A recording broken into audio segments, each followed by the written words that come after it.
Hello అండి అందరికీ. ఇవాళైతే ఉదయాన్నే టెన్షన్‌గా అయితే స్టార్ట్ అయ్యామండి. ఎందుకంటే మా అమ్మ ఈ టెస్ట్ కనుక పాస్ అవ్వకపోతే మళ్ళీ యూకేజీలోనే ఏస్తారు. ఫస్ట్ క్లాస్‌కైతే రానివ్వరనమాట. అందుకని ఉదయాన్నే బయలుదేరామండి. 9కి అయితే అపాయింట్మెంట్ తీసుకున్నాము.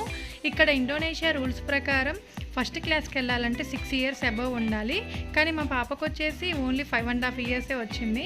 అందుకని వీళ్ళు సైకాలజిస్ట్ దగ్గర అపాయింట్మెంట్ తీసుకొని అక్కడ టెస్టు రాస్తేనే పాస్ అయితేనే ఫస్ట్ క్లాస్‌లో ఏస్తామని చెప్పారు. అందుకని మేము సైకాలజిస్ట్ దగ్గర అయితే అపాయింట్మెంట్ తీసుకున్నాము. మాకు ముందే వాళ్ళు టర్మ్స్ అండ్ కండిషన్స్ చెప్పారండి. యాక్టివ్‌గా ఉండాలి అమ్మాయి అండ్ ఎనర్జిటిక్‌గా ఉండాలి అని అయితే చెప్పారు.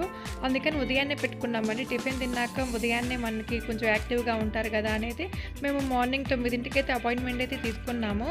అక్కడ మీకు వెనకాల కనిపిస్తుంది కదండీ, ఆమె అనే టెస్ట్ రాపిచ్చింది.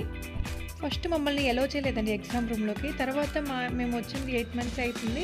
ఇప్పుడిప్పుడే మా అమ్మాయి ఇంగ్లీష్ నేర్చుకుంటుందని చెప్పేసరికి మీరు ఎక్స్‌ప్లెయిన్ చేయండి, ఓన్లీ ఆన్సర్స్ చెప్పొద్దు అని అయితే ఎలో చేశారు మమ్మల్ని. మమ్మల్ని అయితే సైలెంట్‌గా ఉండమన్నారు.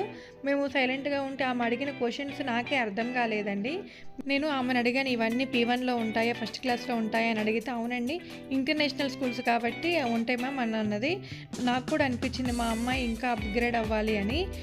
చిన్నప్పుడు మా పేరెంట్స్ నన్ను డైరెక్ట్‌గా ఫస్ట్ క్లాస్‌లోనే ఏసారండి. ఎల్‌కేజీలు, యూకేజీలు ఏమీ చదవలేదనమాట.